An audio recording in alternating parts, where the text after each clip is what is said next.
Support me on GoFundMe if you want a real human voice for explanation. The link is in the description. Let's continue the video. This heinous story, which took place in England, has over the years become one of the country's most famous criminal cases. A young woman was murdered while walking in the park with her 2-year-old son. The only witness was her child, and the police couldn't find the culprit for 16 years. When the case was solved, the police were accused of catastrophic unprofessionalism. It turned out that they had made a huge number of mistakes that had cost several lives. In this video, we will tell you how one murder story grew into something bigger over 16 years and how it all ended. Rachel Jane Nichol was born on November 23, 1968 in a village near Colchester, England. She grew up in a decent full family. Her father was an army officer and her mother, a housewife. From an early age, the young woman took part in various volunteer programs, helping the elderly and children with disabilities. At age 11, she enrolled at Colchester High School for Girls, where she was active in dance, singing and acting. All of her teachers insisted that the young woman had real talent and should develop in that direction. However, Rachel herself was more deeply into the study of history and English. After school, she got a job as a lifeguard at the pool in Richmond. Rachel later planned to try her hand at hosting a television program for children. In 1988, when she was 20 years old, Rachel met her future husband, Andre. The couple began dating, and a year later they had a son, Alex. Together, they moved to an area of London called Belham. By then, she had already been offered a job as a model, but she decided to devote her full attention to her family for a few years and then try to get a job in television. On a summer morning, July 15, 1992, Rachel took her son and their Labrador for a walk in the Low Park. At the time, Alex was only a month away from his 3rd birthday. This park in Wimbledon neighborhood was popular with the locals. There were always a lot of people there during the daytime, mostly parents with children and dog walkers. Despite this, because of the large area and the abundance of greenery, it was always possible to get away from prying eyes and enjoy nature and solitude. Unfortunately, there was a downside to this. At about 10:30 a.m., a woman walking in the park noticed a gruesome scene. A young woman was lying on the ground. There was a lot of blood around and a small child was sitting next to her. The victim was Rachel. Several dozen police officers arrived on the scene. They had to cordon off an area of 4 square kilometers where there were hundreds of potential witnesses and possibly the killer. Detectives soon realized that none of the park's visitors had seen either the moment of the attack or the killer himself. Number one, except for one witness, Rachel's son, Alex, they were to get all the information from the 2-year-old boy. Of course, this was extremely difficult to do. The child was first admitted to the hospital for examination to make sure he was not injured. Later, the detectives did get some information from him. He said he and his mother were approached by a tall, thin, white man with brown hair. Everyone in that park was questioned. It took the police almost an entire day, but it only took a few hours for reporters to get the whole country to hear about this gruesome crime. Rachel's case instantly caused a wide resonance, which is not surprising. A young mother died in front of her child in one of the most popular parks in London. Residents of Britain were even more shocked when the newspapers leaked information from the pathologist's report. Rachel had been stabbed 49 times with a sharp object. There was enormous pressure on the Metropolitan Police. Society demanded that the sadist be caught and punished as quickly as possible. And detectives did indeed have to work at an accelerated pace. In the first few weeks, they interviewed 548 men, 32 of whom were even arrested for a short period of time. But all to no avail. The police simply had no leads. The only thing the experts were able to find was a tiny piece of organic material that they thought might be connected to the killer. But 1992 technology simply didn't allow them to study it. By September, investigators were left with no suspects, so they enlisted the help of Paul Britton, a renowned profiler, to compile a description of the killer. Here's what he came up with. He is a man in his late 20s to early 30s, most likely living alone. All of his hobbies are also socially unrelated. He's interested in knives and the occult, and has sadistic fantasies. In addition, he lives near the park. At the request of the police department, this profile, along with the sketch, was shown on television. After that, they received at least 4 calls, all with the same matching name, Colin Francis Stagg. In addition to the fact that he fit the sketch, the police ran his name and realized that he had already been on their radar. The fact is that Stagg had tried to enter the park the day Rachel was killed. Colin Stagg, 27, had led a secluded lifestyle. He had lost his job and was struggling to find money to pay for housing and food. He had a dog that he walked every morning in Wimbledon Common Park. According to his testimony, on the day Rachel was killed, he went there with his dog, but because of a severe headache, he quickly went home and went to bed. Toward evening, he felt better and decided to take his dog out for a walk again. However, on this approach to the park, he was stopped by the police. Stagg calmly answered all questions and gave his details. The police had no evidence against Stagg, but he seemed to them to be a suitable candidate for the role of the killer. In addition, the press kept pressuring law enforcement agencies, and they needed a breakthrough in the case urgently. That same day, Stagg was brought to the police station where he was held for 3 days. When questioned, he denied any involvement in the murder, but the detectives were beginning to believe more and more the opposite. First, the cult books were found in his home, which coincided with the profiler's suggestion. Second, the police were able to find 2 women who gave some disturbing details about Stagg. One woman accused him of exposing himself in front of her in that very park. In his defense, Colin said he was just sunbathing in a secluded part of the park, and the woman came there herself. Another woman reported that she had been exchanging intimate letters with him for some time. In one of them, he confessed to her that he dreamed of having sexual intercourse outdoors. All this was already enough for the police to consider Colin a pervert and finally, believe his involvement in the murder of Rachel. Except they knew that all these circumstantial arguments would not stand a chance in court. For this reason, the man had to be released. On the advice of his lawyer, he agreed to pay a fine for exposing himself to a woman in the park, though he continued to insist on his innocence. Detectives, along with a profiler, came up with a very unusual plan that was supposed to help force a confession. A Metropolitan Police officer, under the pseudonym Lacey James, began writing Colin letters of intimate content. She said she knew the woman Stagg had corresponded with before.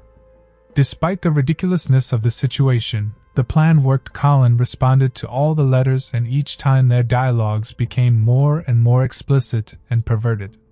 Lizzie played the part of a woman with violent and sadist hobbies, sometimes even illegal, and their communication lasted 5 months. All this time, Stagg insisted that they finally meet in person, and the detectives decided it might actually help to get a confession out. The location and date was set at a park. Lizzie didn't go there alone, but Stagg didn't know that. Plainclothes officers were keeping an eye on them in case the man decided to attack their colleague. During the conversation, Lizzie, on the provider's advice, shared with Colin a fictional story about her secret hobbies. She revealed that her ex-boyfriend was into the occult, and that they performed a ritual sacrifice on a living person together. Stagg took this information rather calmly. At least he kept in touch with Lizzie, and they spent a few more hours together and parted ways. After that, they met a few more times. And finally, the police decided to move on to the final part. Walking in the park, Lizzie talked to Colin about Rachel's murder. She told him that she wished he had been the murderer because she was aroused by thoughts of the crime, but it didn't work. Stagg apologized to her and told her that he had nothing to do with the murder. Lizzie tried to get him to confess several more times, but he kept denying his involvement. It looked as if the police had botched a 6-month operation. They couldn't get any evidence that Stagg had killed Rachel, but the detectives were still convinced. They were right. That's why they did arrest him in August 19, 1993. At the interrogation, Colin was told all the cards and that all this time he had been in correspondence with a police officer. He was read excerpts from these letters describing various perversions, and was also introduced to the real Lizzie herself. Seed was shocked, but on the advice of his lawyer, refused to answer police questions. Investigators had hoped to the last that under such pressure, he would confess to the murder, but he did not. All they had to do now was to take the case to trial. All this dragged on for a year, which Stakes spent in custody. When the case finally went to trial, his lawyers blew the prosecution's arguments to smithereens. Even the judge was forced to admit that the whole operation with Lizzie James was overkill and that the police had behaved in an extremely unprofessional manner. In September 19, 1994, Colin was acquitted of all charges and released. Lizzie James later resigned from the police, citing serious psychological trauma from the operation. The police, who had spent more than £3 million on this investigation, were deadlocked. They had not a single suspect, and most of the detectives continued to think the Stake was the murderer, and they were not alone in this opinion. The newspapers and the public continued to blame him for what happened. Every time he went out on the street, he caught the embittered looks of passers-by. Almost the entire country believed that the murderer had gotten away with it, and this only added to the hatred towards Stagg. This went on for years.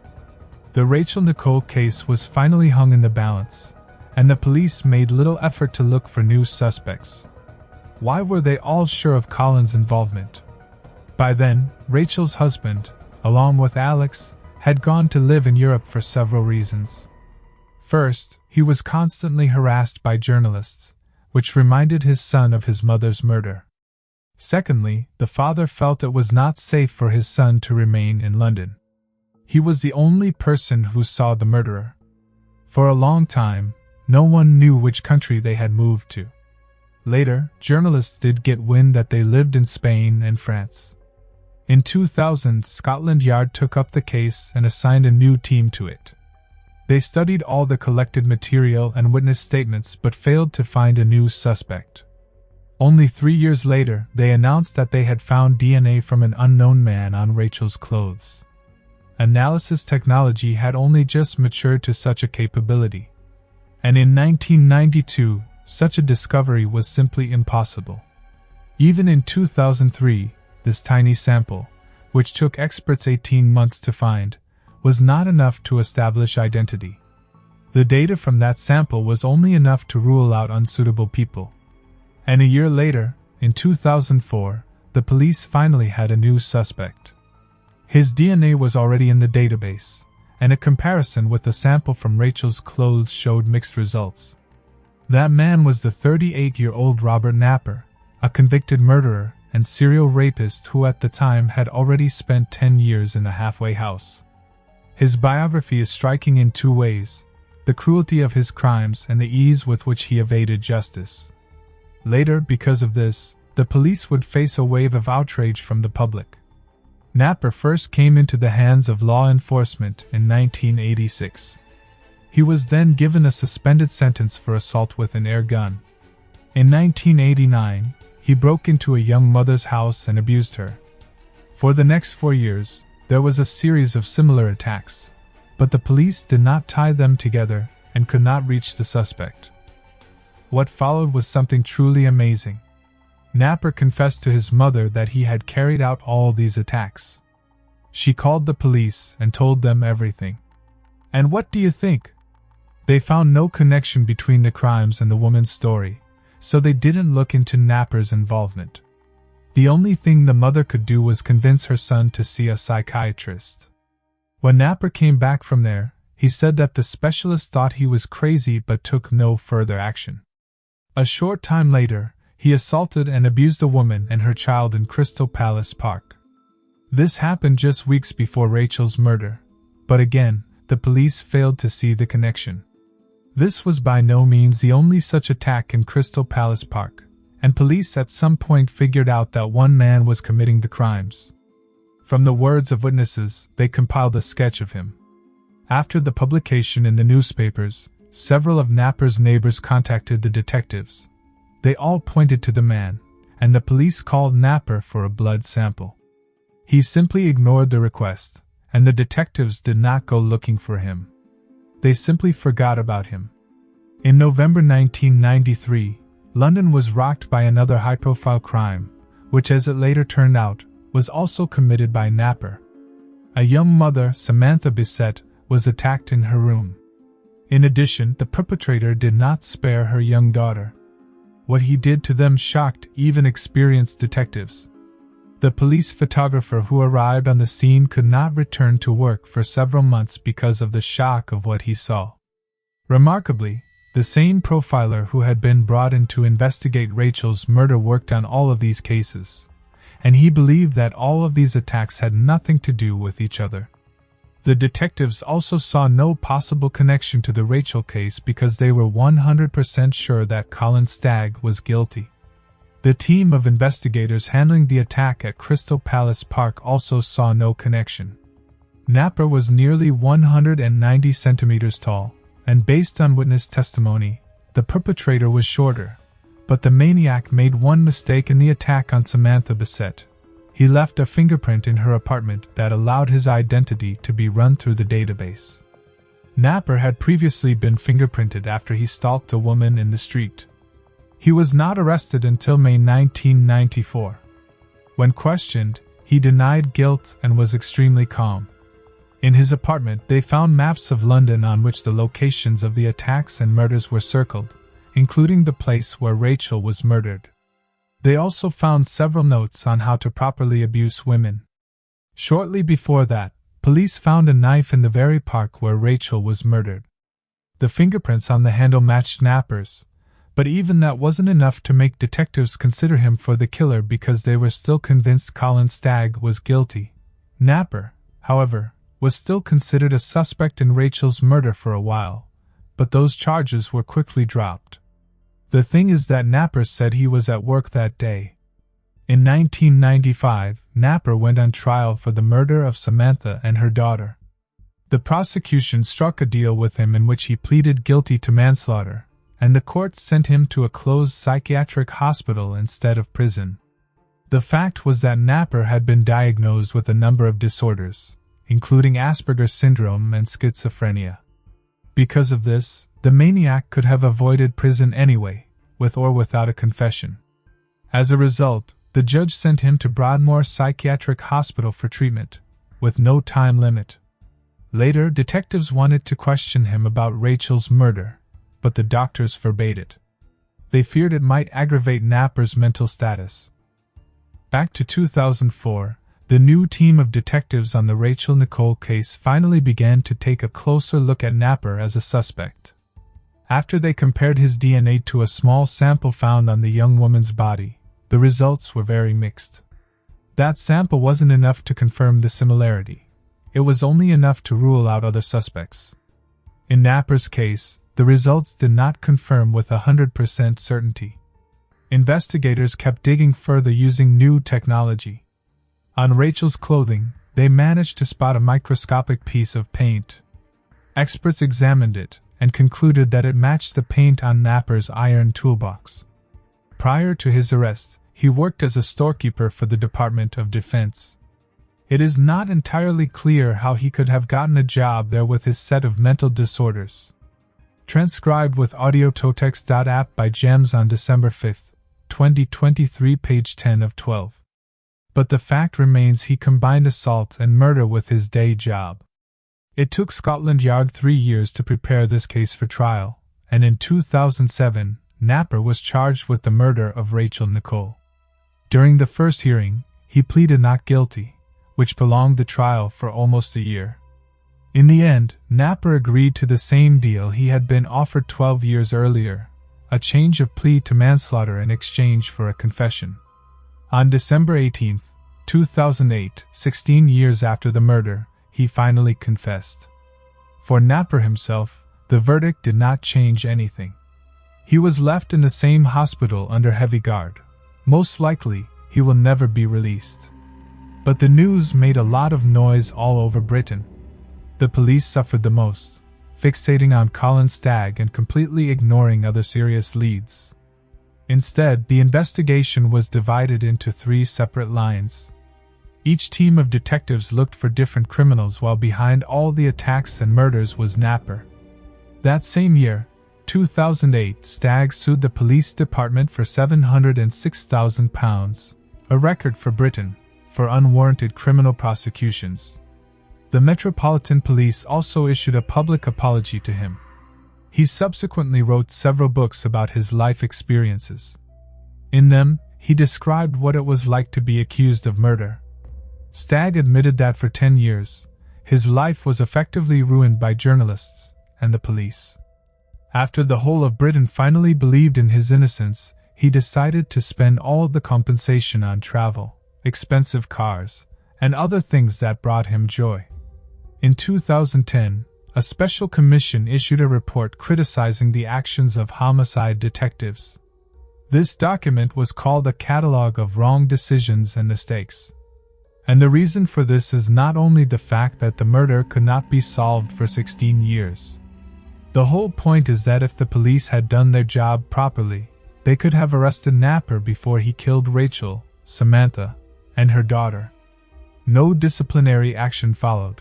However, all of the detectives involved in the case retired, and one of the lead investigators passed away.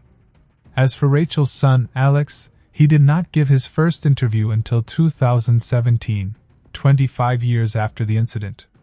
He said that growing up without his mother had been problematic, but that he had found the strength to let go and move on.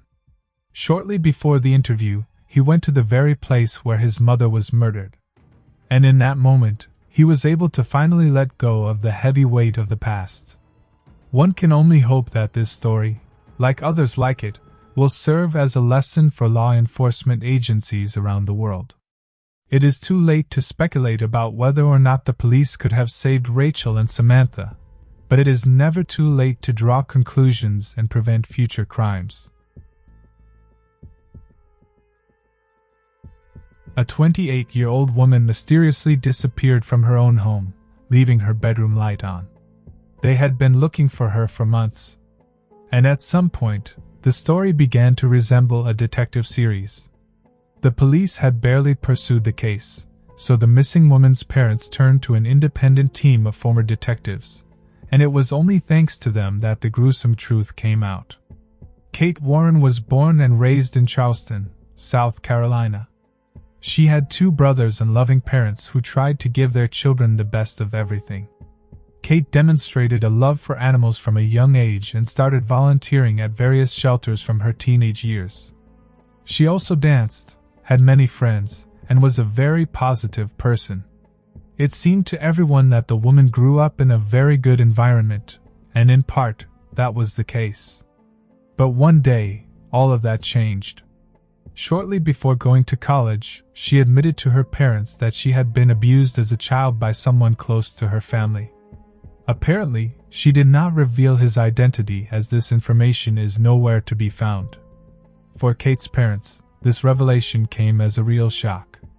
They hadn't had the slightest inkling of what their daughter had been through for years. After the woman shared this terrible secret, her mother and father tried in every way to help her. But the consequences of such trauma over the years only worsened. First, Kate developed problems with alcohol and later with illegal substances. At one point, her parents suggested she get treatment, and the woman agreed. They also encouraged her to go back to their home and live with her family, which was also supposed to help her deal with her problems. At that point, Kate was an adult and living on her own, but she agreed to come home nonetheless. At first, it seemed like therapy was really having a positive effect. But Kate was still unable to let go of the heavy weight of the past and start living life to the fullest. The psychiatrist she went to diagnosed her with depression, but at one point, everything changed. Her father, who constantly supported his daughter and tried his best to help her, offered to take a trip anywhere in the world that Kate chooses.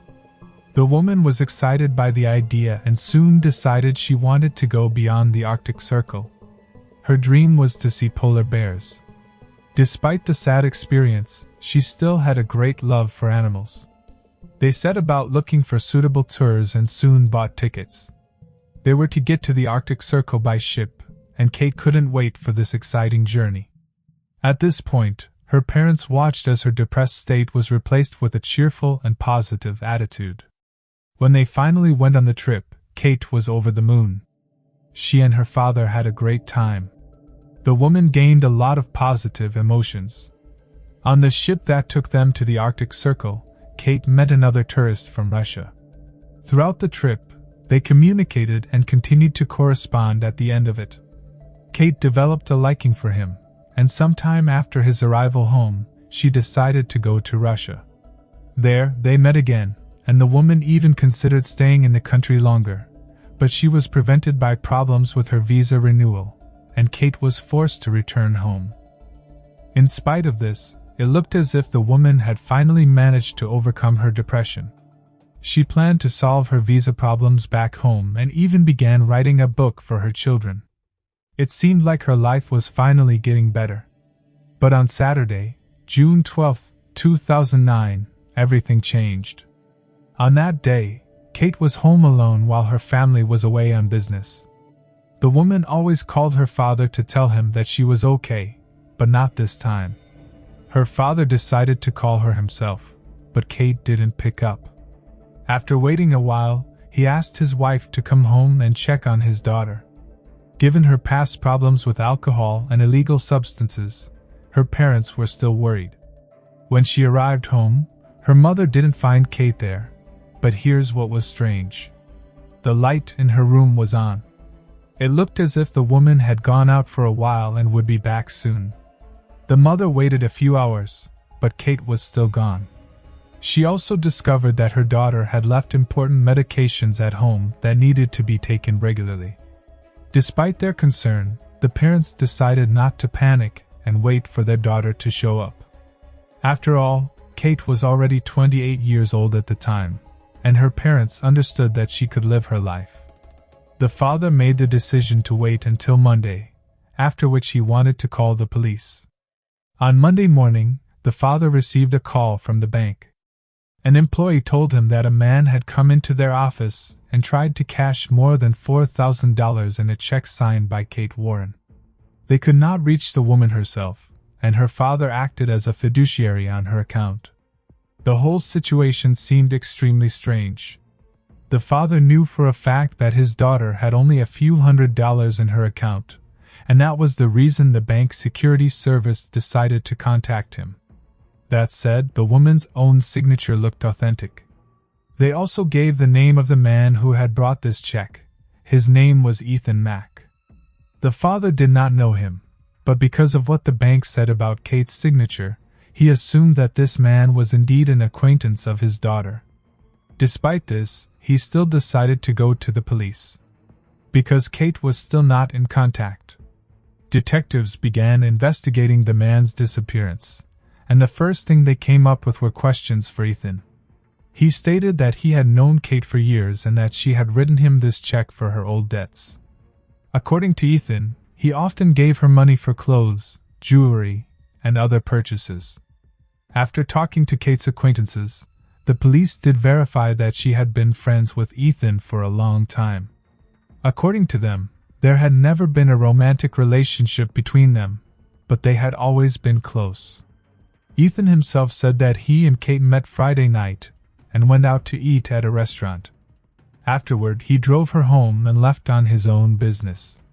He even showed the detectives correspondence with Kate confirming what he said about the dinner.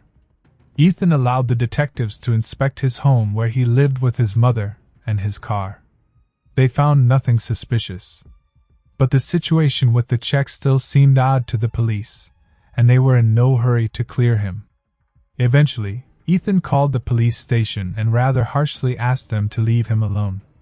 The police attempted to reconstruct the chronology of that Friday evening when Kate was last seen. She went to see her therapist in the afternoon, then went to the gym. Next, she went to the store and bought a bottle of wine. Surveillance cameras recorded her talking to someone on the phone at that moment. According to the investigation, she may have been talking to Ethan, who later picked her up and they went to a restaurant. The woman's parents recalled another disturbing fact. On the day of her disappearance, Kate told them she was in trouble. She refused to specify what it was about, and her parents didn't remember it until a few days later. Alas, none of this helped in any way with the search. As the weeks passed, the woman remained unreachable. Her parents thought the police weren't doing enough from Kate's troubled past. In August, however, the case was given a new chance and a group of former police officers led by a lawyer named Andy Savage took on the case. This group had been investigating cold cases privately, and Kate Warren's case interested them. In all, the group consisted of 5 men, each of whom had extensive law enforcement experience. One of them was former Detective James Randolph, who first examined Kate's bedroom. There, he singled out 2 suspicious things. First, his attention was drawn to a package of medication that the woman was taking on a regular basis. Her parents assured him that she would never skip a drug of her own volition, and the fact that she had left the package at home was really alarming. Second, he discovered Chinese money on Kate's bed. This was strange, for the parents had not the faintest idea where the woman had got it or why she needed it. Next, a team member named Bobby Minter got involved. He specialized in collecting information about a person on the internet and tracking people down. His skills really came in handy. In no time at all, he found out that on the day of her disappearance around 10 p.m., Kate called her friend named James, but he didn't pick up the phone. Then the woman left him a very disturbing voice message. In it, she stated that someone had stolen her credit cards. He went on to find out that her phone was last active at 1:53 a.m. She called her own voice mailbox number for some reason. Bobby found out that the call was made from the James Island area, which was a few miles from Kate's house. Another member of the team, former homicide detective Eugene Fraser, also found out something interesting. He talked to several acquaintances living in James Island and found out something strange. Ethan Mack, who had volunteered to let the police inspect his and his mother's house, did not actually live there. He was renting an apartment in a building nearby. Eugene was very fortunate to learn these details. The fact is that a close acquaintance of his turned out to be the owner of the very apartment Ethan had rented. Digging deeper, the team of detectives realized that the police did not conduct any proper investigation of Ethan. They only took a cursory look at his mother's house and let it go at that. The team decided to look into the matter on their own. They discovered that Ethan had a girlfriend named Heather Camp. When they asked Kate's parents if they knew the woman, her mother recalled a rather strange story. Kate had met Heather a month before she disappeared. They were on the same train from Washington, D.C., where the woman was dealing with problems with her bees that are Russia. After meeting her on the train, Heather told her that her wallet had been stolen, and now she had absolutely nothing to live on. Kate agreed to help and loaned her a certain amount of money. Heather herself said she had gotten a job as a pediatric surgeon in South Carolina and should start in the next few days. A few days later, Heather stated that her daughter had been killed in a car accident in New Jersey. And here her behavior seemed completely illogical. Heather did not go there, and from her demeanor, it seemed that her daughter's death did not upset her much. The team of detectives discovered another curious fact. An Indiana fraud case had been filed against Heather. The reason for this was that she was posing as a licensed doctor, forging the necessary documents. Thus, the team gathered an impressive set of data that forced them to look at the case from a different angle. They turned all this information over to the police, but they were totally unwilling to investigate further. So the team realized their only chance to get the cops moving was to present them with unequivocal evidence implicating Ethan and Heather in Kate's disappearance. To achieve this goal, the team went to extreme measures. First, Eugene Fraser asked an acquaintance of his, who rented Ethan's apartment, to install a hidden camera in front of the door of his apartment. What's more, they installed a hidden GPS tracker on Ethan's car. This allowed the team to track his movements and see what he was up to. It wasn't long before it paid off. After setting Ethan's itinerary, the former detectives determined that he had been to multiple pawn shops throughout the city. They followed his footsteps and learned that at each of these pawn shops, the man sold various pieces of jewelry in small batches. Alas, they were unable to find out if the jewelry belonged to Kate, but the detectives felt they were getting close to a clue. After a while, they ran into a serious problem. The owner of the apartment where Ethan and Heather were staying informed them that he was going to evict them for non-payment. The team realized that if they did so, they would lose the ability to monitor their behavior and movements, so they made every effort to convince the owner not to do so. Along with this, the detectives urgently came up with a new plan. They asked the owner to give Ethan and Heather extra time to pay their rent. But on one condition: they both had to sign an agreement under which they would undertake to repay that debt in any case. This ruse worked. As soon as the landlord gave the team this contract, they immediately sent it to the lab. Their purpose was simple: to compare Ethan and Heather's handwriting with Kate's signature on the very check for $4,000, and here they had their long-awaited breakthrough. The specialist stated with absolute certainty that the signature on the check was written by the same person who had signed Heather on the contract.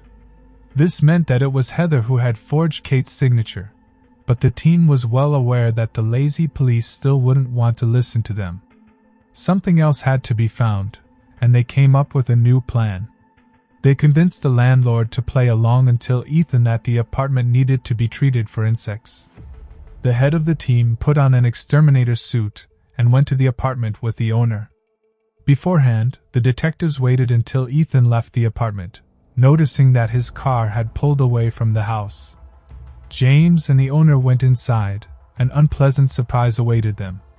Ethan was at home. It turned out that Heather was driving his car, but it was too late to call off the whole operation. So James had to change his plan as he went. They continued to stick to the legend of the need for disinfection and asked Ethan to wait outside the apartment while the dangerous chemicals were sprayed.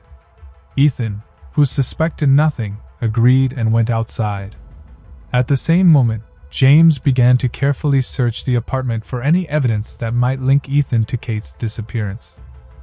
James noticed Ethan's backpack and examined its contents. There awaited his first clue: Chinese money. As we recall, the same bills were laying on Kate's bed. Alas, that wasn't the end of his luck. James was unable to find any other potential clues. He and the landlord pretended to do the processing and left. The team needed a plan again. As they studied the camera footage in front of Ethan's apartment, they noticed that one man came in very often. He turned out to be a neighbor of the couple named Terry Williams. The detective speculated that he might know about Ethan and Heather's involvement in Kate's disappearance.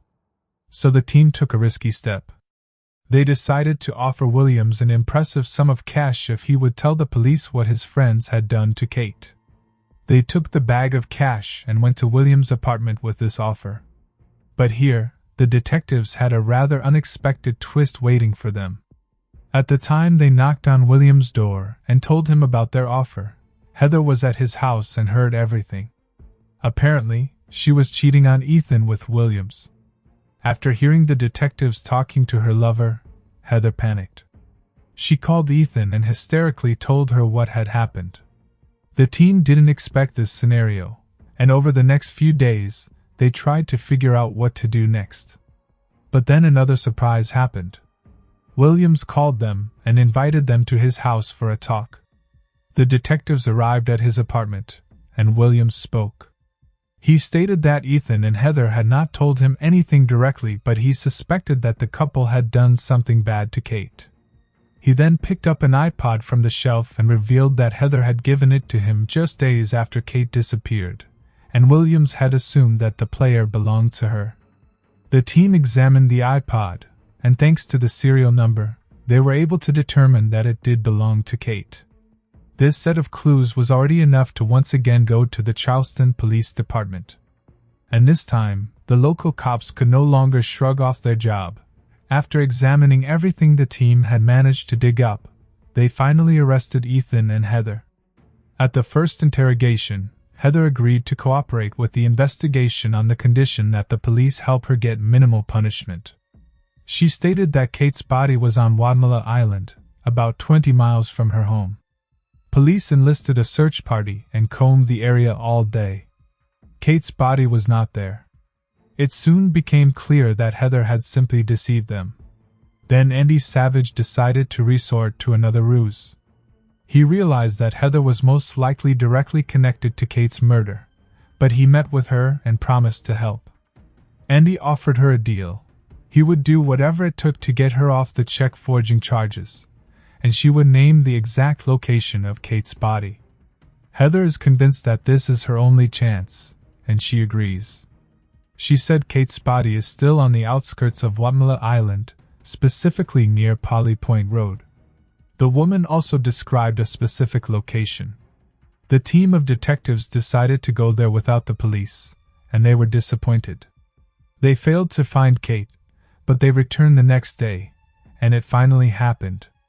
The woman's remains were found. Medical examiners were unable to determine the cause of death, but soon the perpetrators themselves began to speak. In August 2009, Heather signed a confession to murder, obstruction of justice, and bank check fraud. Police discovered that the woman had been a scam artist for years.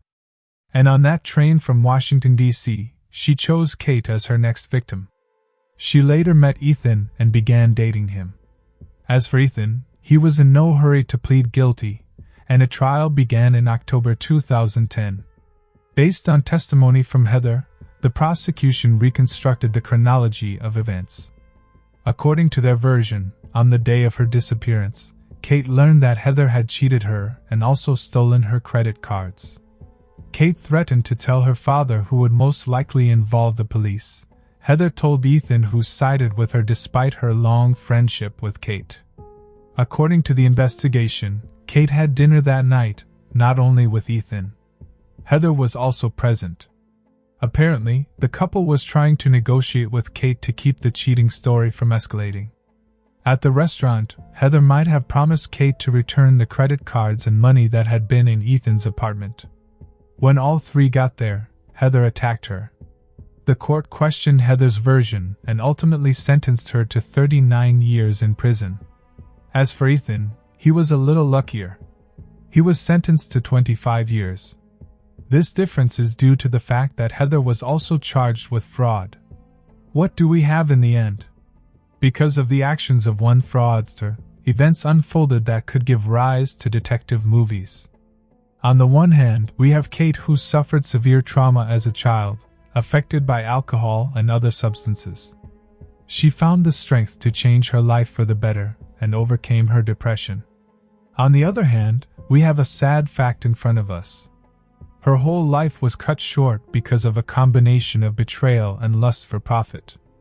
Ethan Mack had been her close friend for years, and for the sake of his new lover, he took part in her murder. There's also the police, who did not do a quality investigation after learning that the woman had a history of problems with illegal substances. They put the case on the back burner. This is where people who had useful skills and a desire to seek justice came to the rescue. A group of independents did more than the entire police department, and it was only thanks to them that the killers were sent to jail and Kate's family was lifted from the shoulders, the heavy burden of ignorance. It's worth clarifying that not all of their methods are legal, but they did get to the truth. And what do you think? Are these mild violations justified? Is it possible to resort to surveillance and fraudulent searches to prove the involvement of a person in a murder? Write your opinion in the comments. A 19-year-old student was found dead in her own apartment during a fire, but the cause of her death was not fire at all. The detective knew immediately that they were dealing with a murder, but they had almost no evidence. During the investigation, the police had many suspects, but only one small and seemingly insignificant detail helped them solve the mystery. Missy Grubauer was born on April 26, 1974, in the American city of Burleson, Texas. Her family lived very modestly, so in her school years, she got various part-time jobs to pay for her college education. In addition, she received good grades and was an active participant in the life of the local church. Even before her graduation, Missy decided that she wanted to become a teacher, and in 1992, she went to the University of Texas at Arlington. It was about 40 kilometers from her home, and Missy decided to rent a place closer to campus. What's more, she took 2 jobs to pay her rent and tuition without the help of her parents. But sometimes, even that wasn't enough to cover all her expenses. Once she had to skip an entire semester to earn more money during that time to continue her studies. Sometimes she also worked part-time as a nurse taking care of children. Despite such a busy schedule, Missy called her mother every day when she got home. It became something of a tradition for them. Her daughter would call her and tell her that she had returned from work, even if it was already nighttime. On the evening of April 7, 1994, Missy also called her mother. They talked until about midnight. The young woman was in good spirits and preparing to celebrate her 20th birthday, which was only a few weeks away. Around 3 a.m., the local police department received a call from Missy's neighbor who lived downstairs. She reported that there was a loud noise coming from the apartment upstairs, like broken glass and banging. She thought there might have been a robbery going on and decided to call the police. The squad arrived on the scene, and a few minutes later, the fire department received a call to the same address. It turned out that there was a fire in the house, so in addition to firefighters and police officers, an ambulance also arrived there. Upon arrival, firefighters evacuated the residence and proceeded to extinguish the fire. Given the building was small, they quickly managed to find the seat of the fire. It was the apartment on the 2nd floor where Missy lived. When they entered the apartment, they saw a terrible sight. There was a young woman lying on the bed without any clothes on, and the fire was burning all around her. The firefighters immediately realized she was dead. So as soon as the fire was extinguished, the police arrived. They determined from the first second that the young woman had not died from the fire. They noticed several stab wounds on her body, which caused a lot of blood on the bed.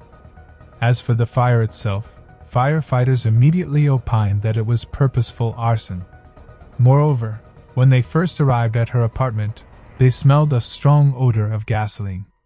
After examining the apartment more thoroughly, the firefighters were conclusively convinced that they were dealing with arson.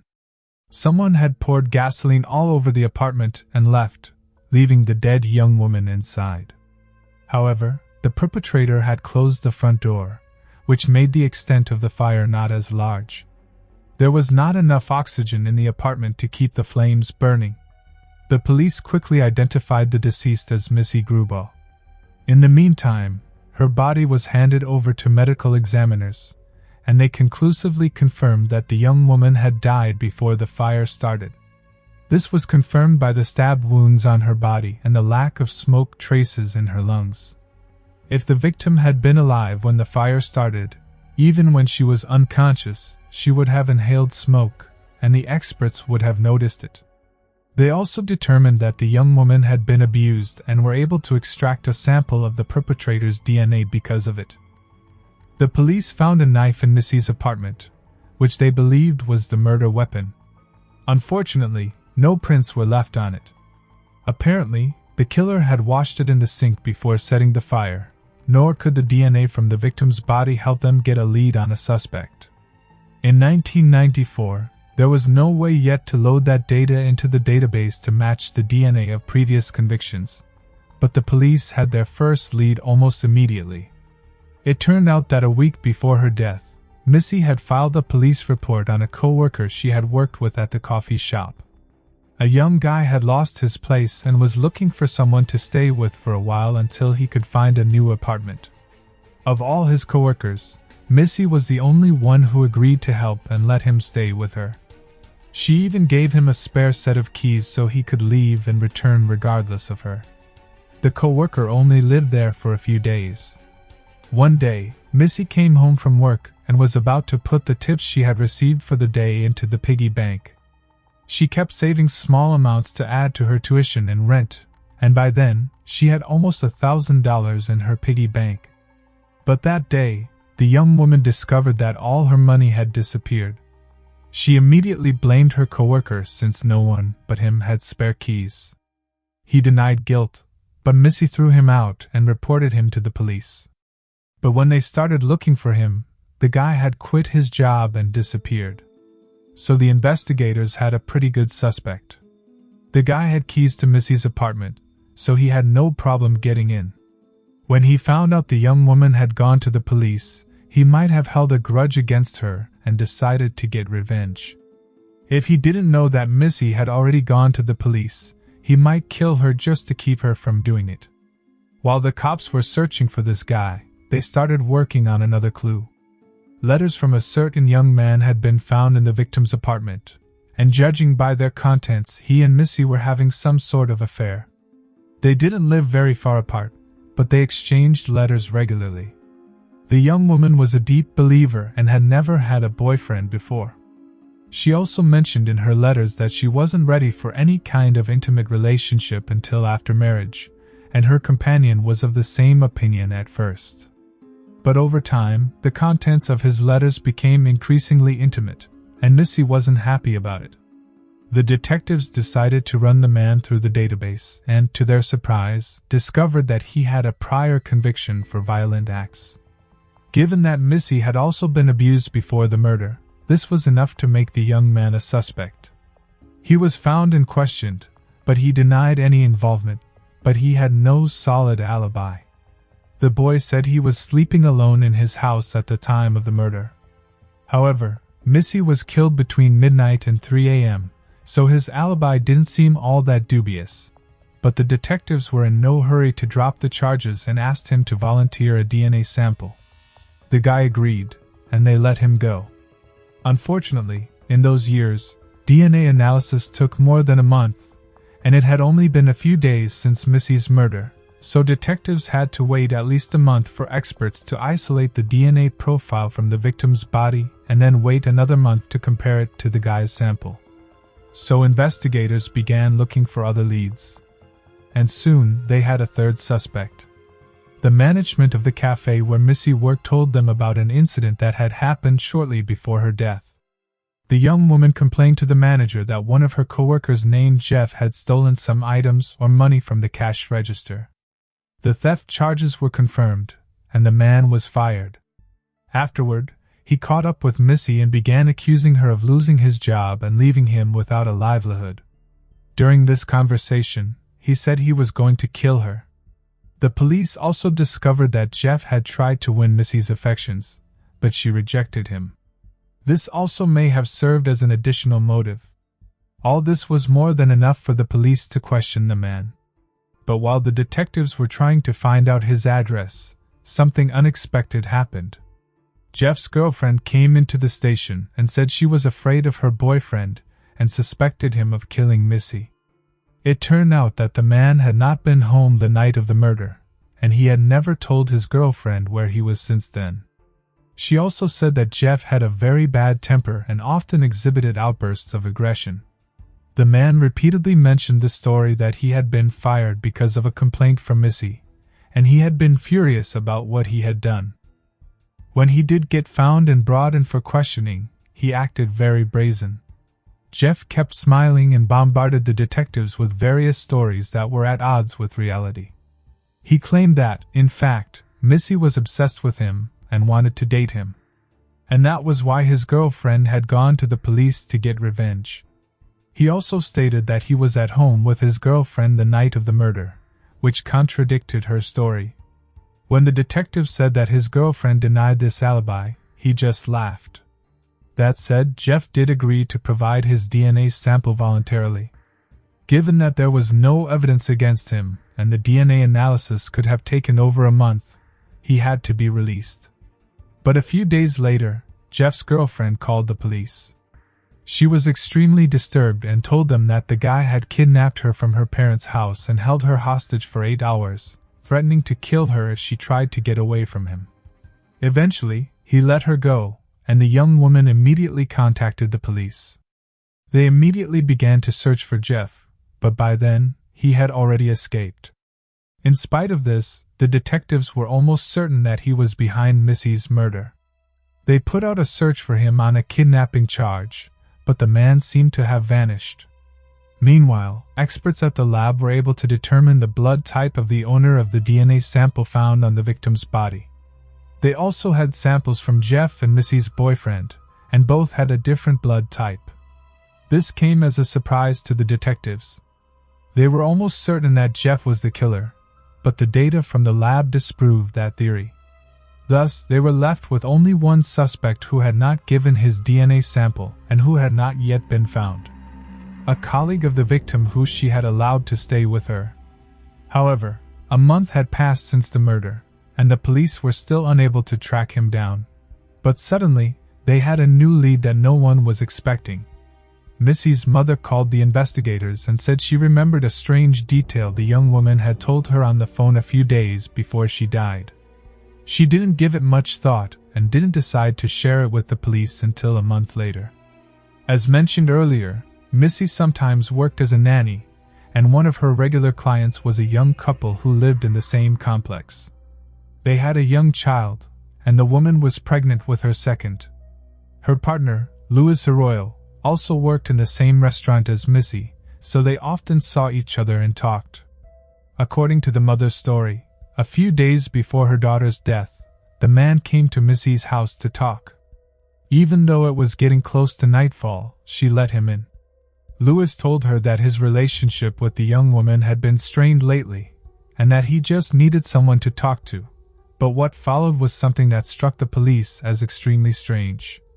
Missy told her mother that after the conversation, they got into a mock pillow fight. It was hard for detectives to imagine a 32-year-old man and father coming to a 19-year-old young woman's house near midnight and then having a pillow fight. But according to Missy's story, that's exactly what happened. In a conversation with her mother, she didn't give it much thought, but the police decided to check on the man. They found out that Louis had no criminal history, had served in the army, and was a model employee at the restaurant. But after talking to his coworkers, the detectives learned a very interesting fact. Of course, after Missy's murder, the restaurant employees were constantly discussing the subject. And one day, Louis said, "I hope they catch whoever killed and raped Missy as soon as possible." A little later, he added that they might never find the culprit because all the evidence was burned in the fire. The problem was this: the police never disclosed that the victim had been abused before she died. It wasn't in the newspapers or reports. It wasn't even reported to her mother, so the detectives had a logical question. How did Louis know about it? One question: the man stated that he and Missy did talk a lot, but that he had nothing to do with her murder. He was calm and forthright in answering all of the police questions until the detectives asked him for a DNA sample. At which point, Louis became visibly nervous. He asked why they needed his DNA since the fire was supposed to destroy all traces of the perpetrator, and his sample would have nothing to compare it to. You have to agree. That sounds pretty strange. It is worth noting that the police also did not close the fact that the experts received a sample of the killer's DNA. Therefore, no one knew whether they had this evidence or not. After these words, the detectives explained to Louis that they had a sample of the killer's DNA, and the man's behavior changed dramatically.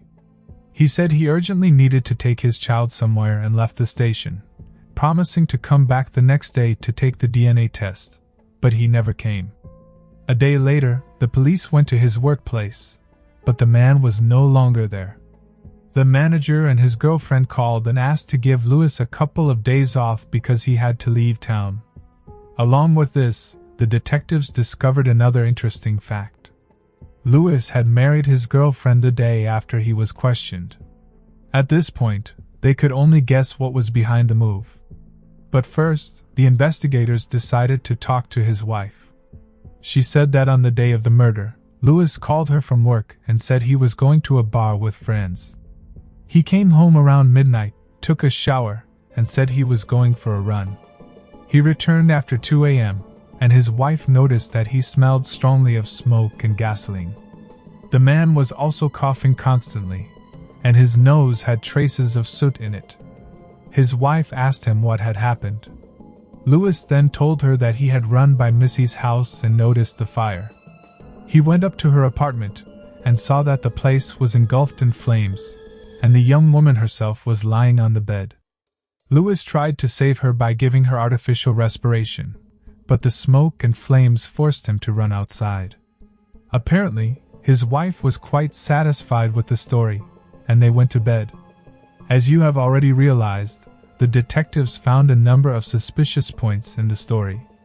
Even setting aside the fact that the man decided to go for a run in the middle of the night, his further story defies any logic. First, how could he have gotten into Missy's apartment without keys? After the fire, forensics determined that there were no signs of forced entry on the door. This means that Missy let her killer in on her own. And according to Lewis's story, he entered her apartment when she was already dead. Second, if his story is to be believed, he had just seen a dead young woman. He had known for a year and a full-blown fire in the house next door. But instead of calling the fire department and the police, he decided to just go to bed. His wife apparently didn't see fit to do anything about the situation either. The police also learned Lewis's blood type from his wife and matched the blood type found on the victim's body. All of the above was enough to put a man on the wanted list, but his whereabouts remained unknown. The wife also asserted that she didn't know where her husband had gone, but the detectives didn't believe her. By then, they suspected that the woman was deliberately covering for Lewis. In their opinion, he had told her a greatly altered story about the murder in which he had no choice or Missy had attacked him herself. In other words, he had convinced her under some false pretenses not to cooperate with the police. But everything changed when the detectives told the woman that Missy had been abused before she died. Almost immediately thereafter, Lewis's wife told them where he might be.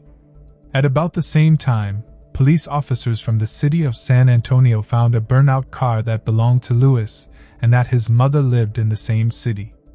Detectives went there and found the man himself, after which he was arrested. At the station, he acted extremely tense, lying on the floor, crying, and generally looking like he was on the verge of a nervous breakdown. But during his interrogation, Lewis stated that he had indeed gone to Missy's apartment that night and had been intimate with her in a consensual manner.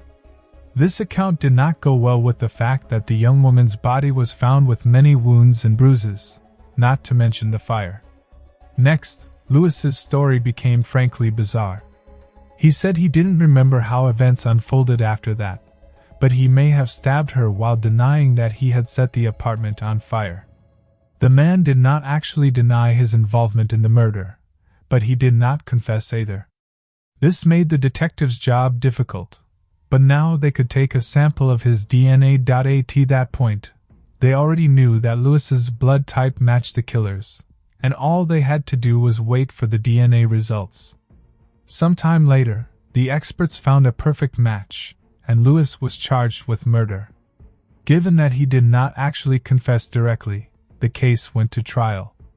The man continued to insist that he and Missy had a consensual, intimate relationship that night. As for the murder, he continued to give some vague version. Lewis supposedly had no recollection of stabbing her, but did seem to recall taking a knife from the kitchen. He said the same thing about the fire. He remembered that there was a fire in the room, but he did not start it himself. According to the investigation, Lewis had long had a liking for Missy, and in some ways was even obsessed with her. In favor of this, one interesting fact: the man had worked in the same restaurant as Missy for almost a year, and he had moved into her compound 6 months before the murder. Considering that there were hundreds of similar complexes in their city, it would be logical to assume that Lewis had chosen this particular place for the sake of living closer to Missy. In addition, in the days before the murder, he had visited her around midnight for no meaningful reason, which also seemed odd to the investigators. According to their version, on the night of the murder, Lewis had gone to her apartment for the purpose of inducing Missy to have intimate contact. The young woman, who was a virgin at the time and was saving herself for marriage, rebuffed him, and Lewis flew into a rage. He abused her, then killed her, and went to get gasoline. After setting the apartment on fire, he returned home and told his wife some made-up story in which he made up what had happened as an accident. Perhaps the story about the run-in, the attempt to save Missy, came about only after investigators began to suspect Lewis and informed him that the fire had not destroyed the killer's DNA. Upon learning this, Lewis could have convinced his wife to tell the police how he had tried to save the young woman with CPR. Apparently, his wife really didn't know the truth. She was also not charged in any way. Detectives speculated that Lewis had married her only that she would be legally entitled not to testify against him. As for Lewis himself, the court sentenced him to life in prison with the possibility of petitioning for parole in 2034. Apparently, he had hoped for a reduced sentence, recounting his memory loss that night and not directly denying that he could have killed Missy. But the court concluded that he had long sought to seduce the young woman and eventually decided to commit the crime. After which he saw only one way out: to kill Missy to avoid prison.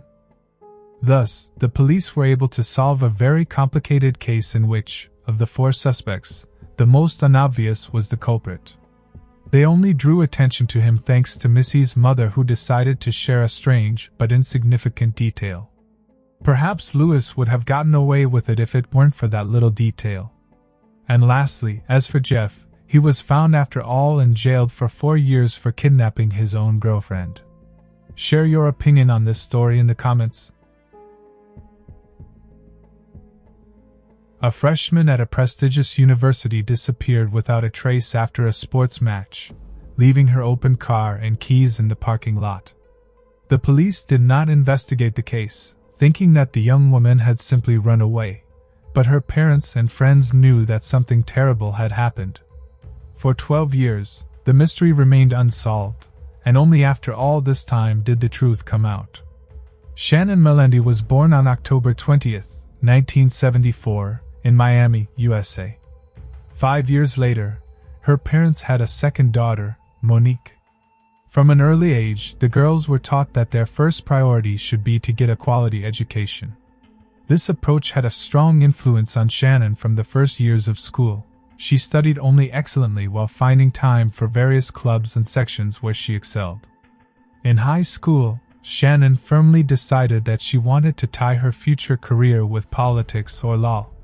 She headed the school debate club, and in her last year of school, she even made a speech to the U.S. Congress and the General Assembly of the United Nations as part of special training programs.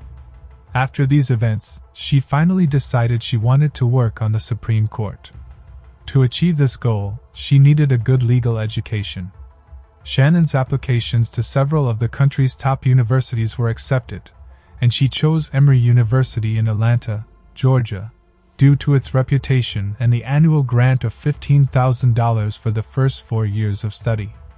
After graduation, she moved to Atlanta to study political science. The university made a great impression on her, and she quickly settled in and made many friends. Despite the grant, Shannon also got a part-time job at a softball field a few kilometers from her dorm. On March 26, 1994, Shannon had to quit her job because of an error by her supervisor. That morning, another employee was supposed to keep score, but the young woman was accidentally added to the schedule and agreed to work the game. Shannon arrived at the stadium at about 8:40, and 4 hours later, her shift was over. Usually, after work, she would stop at a nearby gas station to buy a soda, but that day, she left and was never seen again. The stadium management expected her to return after halftime to turn in her scorecard, but she never did. Her friend and roommate, Athena, was the first to sound the alarm. At first, she was alarmed when Shannon didn't return to her dorm in the evening. She had nowhere else to sleep and was unlikely to stay with anyone. After not waiting for her roommate the next morning, she decided to call her parents to see if she had contacted them in the last 24 hours. Shannon's parents were at work at the time, so her younger sister came to the phone. She told Athena that she hadn't spoken to Shannon in the past few days and promised to ask her parents when they got home. Athena became increasingly worried and told two mutual friends about the young woman's disappearance. Then they decided to look for her on their own. They got in their car and started to drive around the campus. Eventually, they reached the stadium where Shannon worked, and there, a disturbing discovery awaited them. As they approached, they noticed a gas station near the stadium and, to their surprise, spotted Shannon's car there. It was a black Nissan 280SX that her parents had given her. As they pulled up to the gas station, the friends found the car empty, but the keys were in the ignition and the doors were unlocked. All this only increased their anxiety. Shannon would never leave her car, much less with the keys and the doors open. Shannon's parents immediately went to Atlanta to participate in the search after learning that the police were unwilling to investigate their daughter's disappearance. They contacted former President Jimmy Carter, who secured FBI involvement in the case. The parents printed and posted thousands of flyers, and Shannon's father rented a billboard, announcing a reward of $10,000 for any information that would help find the young woman. Detectives identified several suspects among Shannon's acquaintances, but quickly became convinced of their innocence. 3 days after the young woman disappeared, an unidentified man called the police on the hotline number listed on the flyers about Shannon's disappearance. He stated that the reporters had made a mistake in reporting on the young woman's disappearance, and said that Shannon was going to hold her as long as he wanted. Despite the caller saying that he had kidnapped Shannon, law enforcement continued to believe that the young woman had run off somewhere. This went on for several more days until an unidentified man made a second call on April 6th. This time, he called the university's counseling center and said that Shannon was at his place and that she was fine. He promised to call later to make demands for her return. Finally, he said he would leave Shannon's ring for the police near where he was calling from to confirm his words. This event led to law enforcement finally reclassifying the disappearance case as a kidnapping. The police department appointed a new lead detective, who noted the unprofessionalism of his predecessors. Almost all of their actions were flawed. They did not take fingerprints from Shannon's car, instead asking a stranger to drive it to another location. They also did little or nothing to investigate the case since they thought the young woman had simply run off somewhere and would be back soon. With this in mind, investigators decided to work every possible lead from scratch, and the first thing they focused on was the softball field where Shannon was last seen the day she disappeared. Complicating the situation was the fact that several weeks had passed since the young woman had gone missing. In addition, there was a championship game on the field that day, bringing the total number of visitors and participants to over several hundred. The detectives attempted to question as many people as possible, urging them to recall any suspicious moments at the game. To their surprise, many told the same story. The only oddity at that game was the behavior of the referee, Colden Butch Hitten. According to the players and stadium staff, he was extremely dismissive of his job, distracted all the time, including during key events. Instead of doing his job, he was constantly trying to talk to Shannon and ask her out. The detectives began to dig deeper and discovered that Butch had left the softball field at almost the same time as Shannon. After talking to his coworkers, they found out another strange thing. The day before the game, he had asked the other umpires to fill in for him at that game because he was supposed to have a date that day. They all knew that Butch was married, but he stated that his wife was out of town for a few days. When all his coworkers said no, he called his boss and asked him to leave the game early. He explained that his brother's wife was in the hospital, and they had no one to leave the children with. On that day, Butch returned to the stadium 2 hours after he had left, and was still wearing his officiating uniform. He went into the locker room, changed, and left. 3 hours later, he returned to the stadium where he was spotted by a colleague. When asked what he was doing there, Butch said he had forgotten to give his paycheck to the accounting department, but he didn't have his paycheck with him. Moreover, Butch asked his colleague if he had seen where his car was parked. For a man who had just arrived at the stadium, that question sounded very strange. Investigators questioned Butch, and he denied any involvement in the young woman's disappearance. According to him, after the club, he went straight home. As proof, he showed detectives several outgoing calls from his phone made less than 40 minutes after leaving the stadium. He was offered a polygraph interview. Butch agreed and failed it. Almost all of the answers were deemed false, but it wasn't enough to arrest him. It was, however, enough to obtain a search warrant for his house, which incidentally was located near the burger joint where the police found the Shannon ring. Detectives discovered two other curious facts. His neighbors said that he had lit a fire in the early morning hours after the day Shannon disappeared. Later, the man called his father and asked him for a handsaw, stating that a tree had fallen on his car. Detectives went to his house with their service dogs, but they were unable to find any sign of Shannon's presence there. However, an interesting discovery awaited them on the property. They noticed 3 places with overgrown soil. When they dug them up, they found something really creepy. Under the ground were dozens of items of women's clothing and shoes, as well as a sleeping bag and some softball field scorecards. Experts examined the excavated clothing, showed pictures to Shannon's parents, and concluded that none of it belonged to the young woman. Butch himself said he had no idea where on his property such hiding places came from. He assumed that all left over from the past owners of the house. In the end, the police were in a tricky situation. A lot of facts pointed to Butch's involvement in Shannon's disappearance. But at the same time, there was not a single direct clue against him. They hoped that a more detailed examination of the young woman's car would bear fruit. But here too, they were out of luck. Because the police did not take fingerprints and look for DNA samples on the first day of the investigation, the experts were not able to find them. But they came to an interesting conclusion. Someone had thoroughly wiped down the car, destroying any potential traces. In an effort to find some hard evidence against Butch, one of the detectives dug up a really interesting fact. He examined the bag containing the Shannon ring and discovered that such items are not manufactured for retail sale. He contacted the manufacturer and learned that the only buyer of such bags in the state of Georgia was Delta Airlines. The company itself stated that the bags were used by mechanics to store small airplane parts.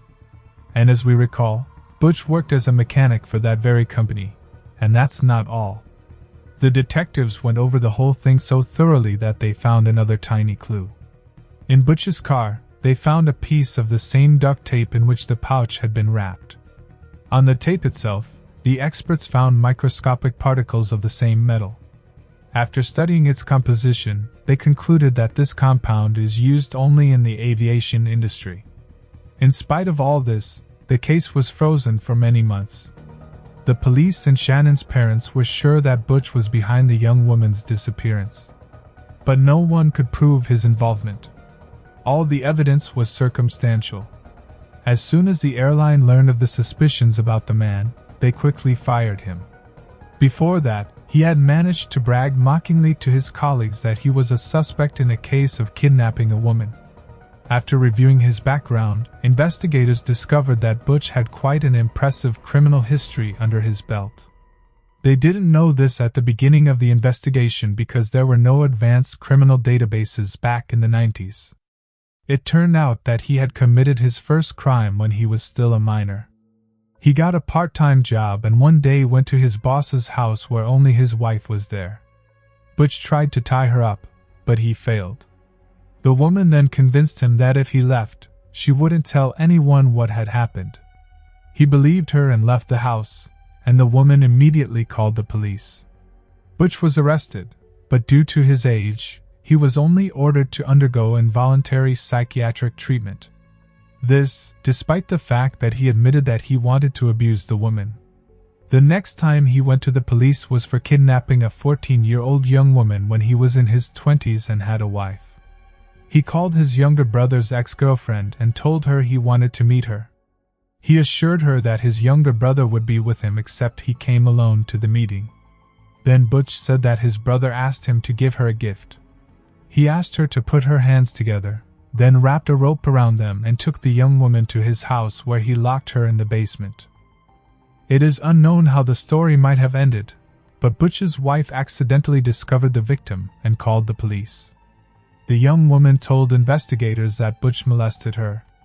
But despite this, he was only sentenced to 4 years in prison. The victim also shared some very disturbing information. Butch told her that if she didn't comply with him, he would do to her what he had done to the previous two, whatever that meant. Released early, less than 2 years later he remarried. His new wife was unaware of Butch's criminal past. The police believed these were far from all of Butch's crimes. Varied women's clothing indicated that he may have had other victims that he did not leave alive. Shannon's investigators were never able to get any charges against Butch in the case, so they continued to look for any potential evidence, but to no avail. In December 2003, Butch was released early from prison after spending 8.5 years there. In all that time, the police could not come close to charging him with kidnapping Shannon, but they were somewhat lucky. While in prison, Butch frequently hinted to other inmates about his involvement in the case, and many of them agreed to testify against him. Detectives interviewed about 10 inmates. One of them, Adonis Cornwall, said he woke up in the middle of the night to a scream from a cellmate Butch. He said in tears that he had not killed Shannon. The demons inside him had done it for him. He asked the other inmates what the chances were of going to prison for murder if the victim's body was never found. To one of the inmates, he almost confessed what he had done. Butch told him that he had left the softball field with Shannon and that the police had been extremely stupid for not examining her car properly. He also said that her body would never be found because it had been scattered in the wind. This testimony, combined with all the previous circumstantial evidence, gave investigators a chance to bring the case to trial. 6 months later, in August 2004, they finally arrested Butch for the first time on charges of kidnapping and murder. According to the investigation, Butch saw Shannon at a gas station and, under some pretext, lured her into his car. Next, he threatened her to drive to his house or he drove himself. Given that his past known crimes have been committed with knives, it could have been the same in Shannon's case. He then locked her in the house and drove back to the stadium, parking the young woman's car at the gas station. He left the keys in the ignition, wiped off all prints, and left.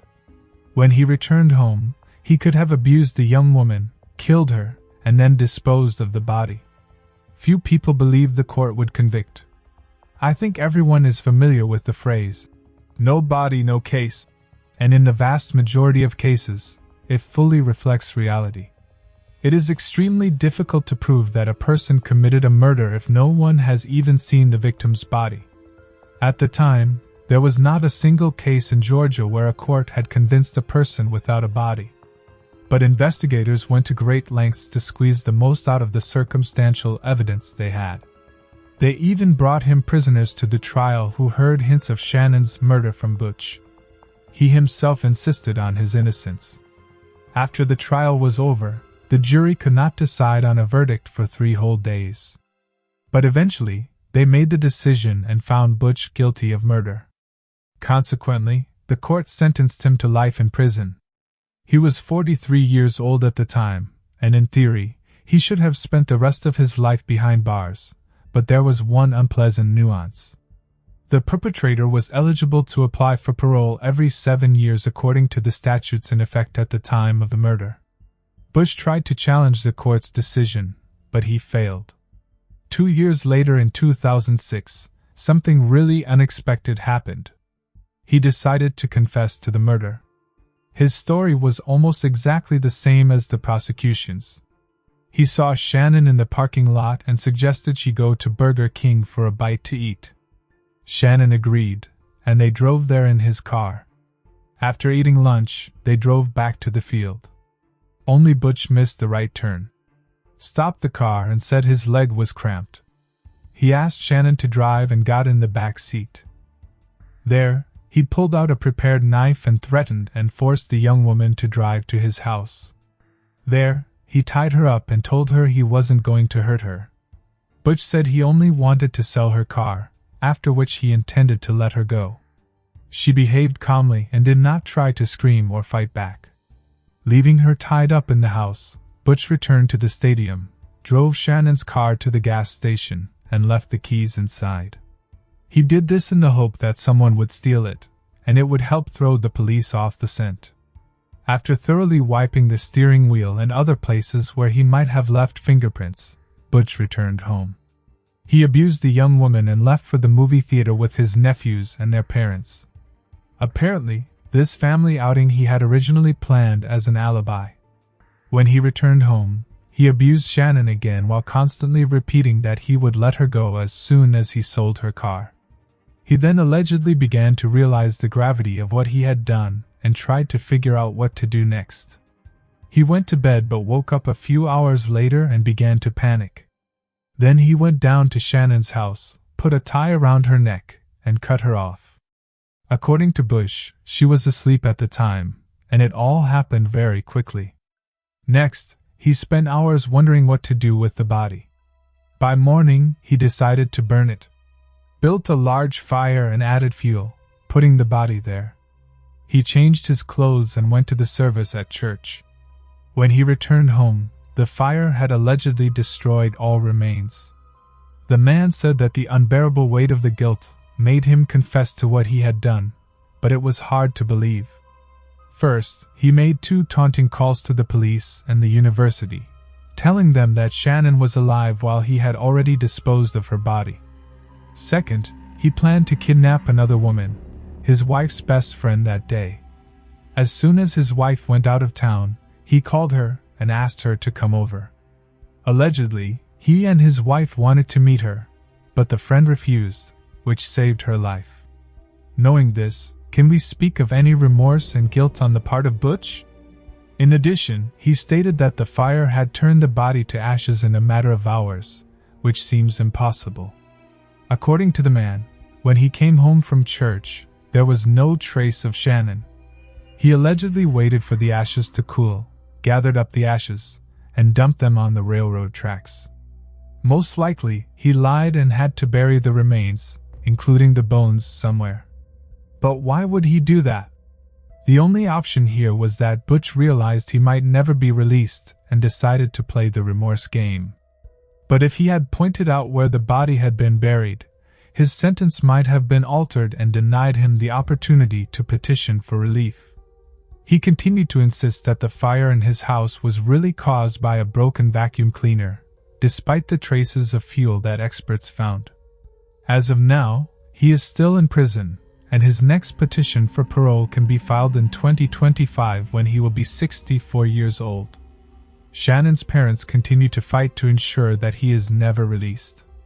The only question that nags at investigators to this day is whose belongings were buried in Butch's backyard. Was he involved in the deaths of other young women, which could number in the dozens? Share your thoughts on this story in the comments. A 16-year-old girl went out for a run and disappeared. The police launched an investigation that would eventually last for 38 years. When the truth did come out, people were literally shocked. It turned out that the case could have been solved in just a few weeks, but instead, it took almost 4 decades to find answers. In this video, we tell you what happened to Joyce McLean. Joyce McLean was born on September 4, 1963. When she was young, her family moved to a tiny town called Millinocket, located almost on the edge of the United States. From an early age, she had a passion for music. The girl quickly mastered several instruments, but her favorite was the saxophone. She loved to compose her own compositions and was a member of the school music group. In addition, she was a member of the cheerleading team, played soccer, and in general, was a very active participant in school life. At the end of the summer vacation in 1980, Joyce was preparing for her approaching age of 17.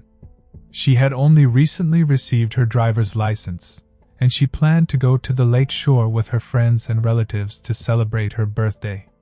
She was even going to invite a local musical group to celebrate her birthday. Joyce had 2 more grades to finish, after which she planned to go to college.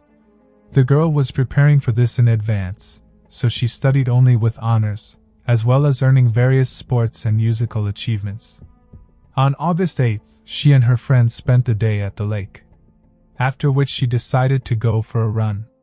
Joyce loved sports, but running was not her favorite activity.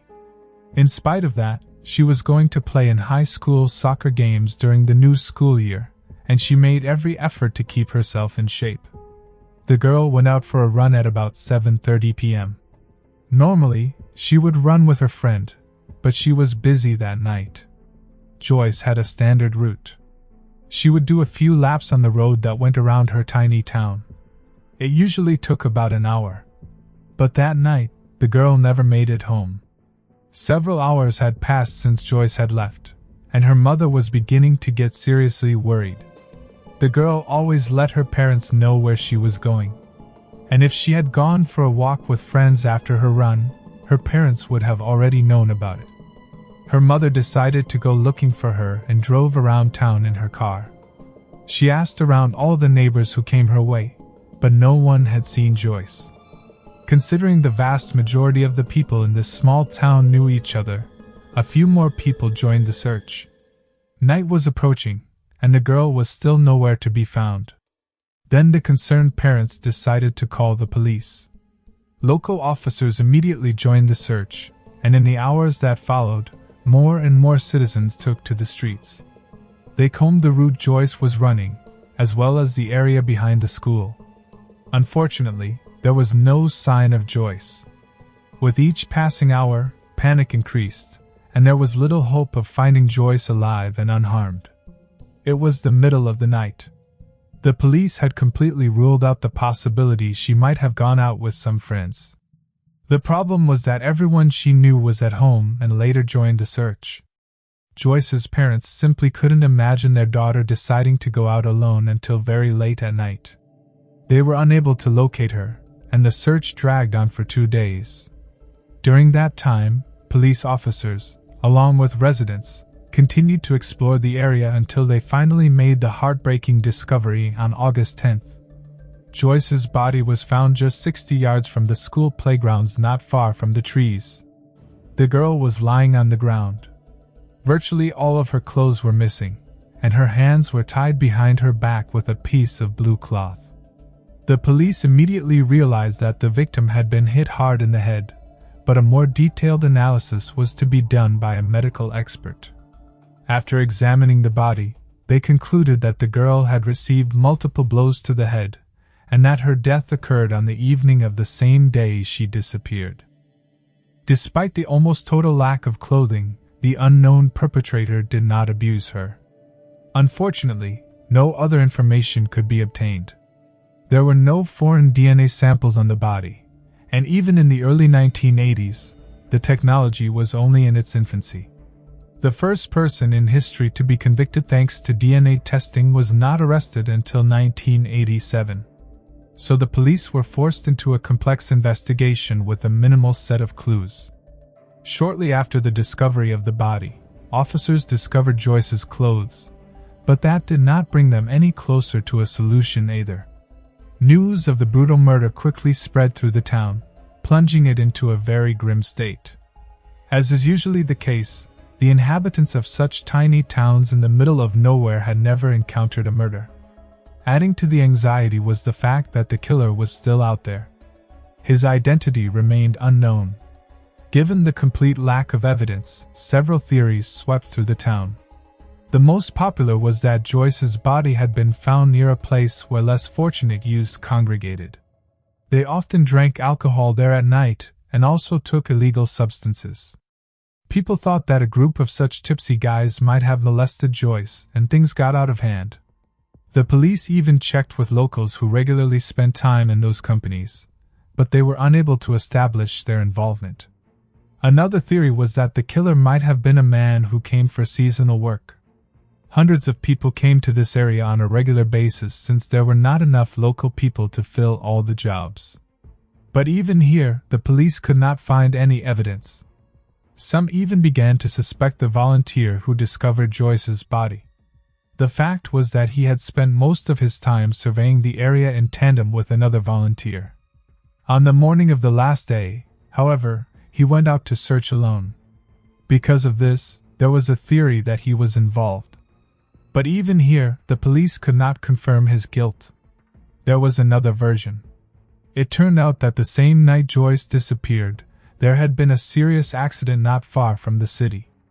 A 19-year-old local resident had snuck into a garage and stolen a gas tanker before crashing into another vehicle. He sustained serious head injuries and slipped into a coma for 9 days, making it impossible for the police to question him. And when he woke up, he pleaded not guilty. The investigators didn't know what to do next. They had no evidence or witnesses. As a result, the case went into a long drawer for years, during which time the police were unable to get any closer to a clue. 8 years later, Joyce's relatives created a petition calling for coverage of their daughter's murder on a national unsolved crime show. This would get the word out to viewers across America and draw the attention of potential witnesses. There is always the possibility that someone heard or saw something but for some reason did not report it to the police. The petition gathered 6,000 signatures, and the authors of the program agreed to do their own story. It was broadcast in 1989, and the police did indeed receive a lot of appeals, but all of the collected information turned out to be either erroneous or outright false. Unfortunately, this happens in almost every well-known case. People either make mistakes or simply lie and fabricate non-existent facts, forcing the police to waste time and resources on checks. The case stalled for several more years, but all the while Joyce's mother continued to fight for the truth. In the mid-2000s, she decided that new technology and techniques in forensics could help uncover evidence that had been missed in the 1980s. To do so, experts needed to exhume the victim's body, but there were challenges. Initially, authorities denied the mother's request for an exhumation. They believed that in almost 3 decades, any possible evidence simply had not been preserved. But the woman continued to insist. And in 2007, she managed to move the issue from the dead point. The medical expert Peter Cummings of Massachusetts contributed greatly to this effort. He was born in East Millinocket and was only 5 years old at the time of Joyce's murder. Despite such a young age, he remembered well the horror into which his town had been plunged. Peter admitted that it was these events that guided him into the field of forensics and medicine. When he learned that the authorities had rejected Joyce's mother's petition for an exhumation, he contacted her and asked her not to abandon the idea. Peter believed that the remains might have been preserved enough to try to extract evidence from them. He also contacted one of the leading forensic experts in the United States, and he took an interest in the case. Joyce's mother decided to take the initiative and organize an independent examination. The exhumation required about $20,000 from their own funds, which the family did not have. But they had the support of concerned people who, after so many years, still remember the case. With their help, the family quickly raised the necessary amount, and the exhumation took place in 2008. To the surprise of many, experts did unearth some important evidence, but at the time, they kept this information secret. Investigators only said that the discovery would not be followed by an immediate arrest, but the police immediately reopened the case. A few months later, it was reported that unidentified people had desecrated Joyce's grave. The police said they did not know if it had anything to do with the murder investigation. The next major twist came a year later in 2009, and that moment may have been pivotal, as law enforcement announced a prime suspect for the first time in 29 years. Let's take it back to 1980. A few hours after Joyce's murder, a local man stole a gasoline truck, got into a serious accident, causing him to fall into a coma. That man was 19-year-old Scott Fournier. In 2009, he was put on the bench for possession of illegal material with minors. It seemed like the two cases were unrelated. Except after the sentencing, the judge suddenly announced Scott as a person of interest in the Joyce McLean murder case, urging the man to confess to what he had done. This news greatly surprised Joyce's relatives. They were well acquainted with Scott and knew that the police were considering him as a suspect because of that accident. But why had a judge officially declared him a person of interest after a long 29 years? The lead detective in the case declined to comment on the situation. He only said that they had made significant progress since the exhumation and that the investigation was well underway. Scott was sentenced to 6.5 years in prison for possession of banned material. It was a minimal sentence despite having a criminal history.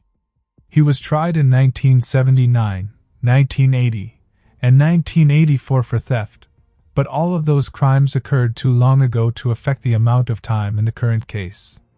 He also came under the police radar in 2001 when his 6-year-old daughter complained that he was molesting her. Although law enforcement believed the girl, the crime could not be proven, and Scott was not punished. All of the above already seems enough for a man to be seriously considered for the role of Joyce's killer.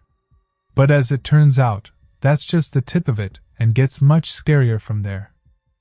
Unfortunately, the case dragged on for several more years while the man was in prison. Investigators kept the evidence they had gathered under wraps and interviewed possible witnesses. In 2015, they assembled a team of 10 men and again surveyed the area where Joyce's body had been found. At the end of the search, they gave no details, but a year later, everything fell into place. On March 4, 2016, police officially announced the arrest of the suspect. Scott Fournier, who had only recently been released from prison, was taken into custody and charged with the murder of Joyce McLean. Scott was already 55 years old at the time, refused to plead guilty, and the case went to trial. He spent nearly 2 years in jail awaiting his first hearing because he didn't have $300,000 for bail. The trial didn't begin until 2018, and the public finally learned something really strange. It turned out that Scott had repeatedly confessed to killing Joyce just weeks after the fact. On one occasion, he cried and confessed to his mother and sister that he had killed Joyce. On other occasions, he told a local priest, an acquaintance of a married couple, and a co-worker of his. Some of these confessions did not reach the police until years later, but some became known almost immediately. Scott was questioned, but he began to deny his guilt. The guy referred to the head injury he sustained in the accident. According to him, he really thought he killed Joyce, but now believes that, in reality, it never happened. He was questioned a total of 27 times, and Scott kept changing his story. At first, he told the police that he killed Joyce by stabbing her several times with a glass insulator from a power line that was lying nearby. The girl was indeed killed right under the power line. Scott further stated that he tied her hands, abused her, and fled. The police were confused by one fact in this story. Firstly, they were unable to identify the exact murder weapon, even though a glass insulator was found near the body. Second, Joyce had not been abused, as the medical examiner's report attested. But otherwise, his story was very close to the truth. In the following interrogations, he stated that he had killed Joyce in the company of other guys. Then he said he had just watched them attack her. He then changed his statement again and said that these guys forced him to participate in the crime. There were many stories like this, and during the investigation phase, the detectives just got confused. They had no hard evidence against Scott, and his story changed every time they questioned him. For this reason, he was not arrested all these years. It was only in time that they managed to gather enough evidence to bring the case to trial. 2 witnesses helped in this, a priest and a colleague of Scott's who both heard him confess. The colleague asked the guy how he got away with it. Scott replied that he had simply filled the police with false accounts of other people's involvement, and that it threw them off the scent. A colleague reported the conversation to his superiors but not to the police. Apparently, they never passed the information on to law enforcement. He admitted to the priest that he did not abuse Joyce because she was on her period at the time, and that was a key factor. The police never divulged this information. although they became aware of it after examining the girl's body. It turns out that Scott simply could not have known such details unless he himself was the killer. Scott's attorneys insisted that all the evidence was circumstantial. They wrote off their client's confession to the head injuries sustained in the accident. They also cited the fact that the police did not arrest the man immediately after he first confessed to the murder. In addition, the attorneys rebuked to the court for refusing to consider other suspects. For example, they tried to pin the blame on the man who discovered Joyce's body, Peter Larley. That morning, he was to go and search for the girl paired with another volunteer. They had arranged to meet at 6 a.m., but Peter never showed up. Later, the volunteer learned that he had gone out early and found the body. But there's an odd point here too. This volunteer's sister lived next door to Peter, and on the morning of that day, she saw the man leave the house at dawn. According to the woman, he had a large gym bag in his hands. And when he returned home after finding the body, he looked happy and smiling. This story seems dubious if only for the reason that the volunteer did not report all of this to the police until 16 years after the murder.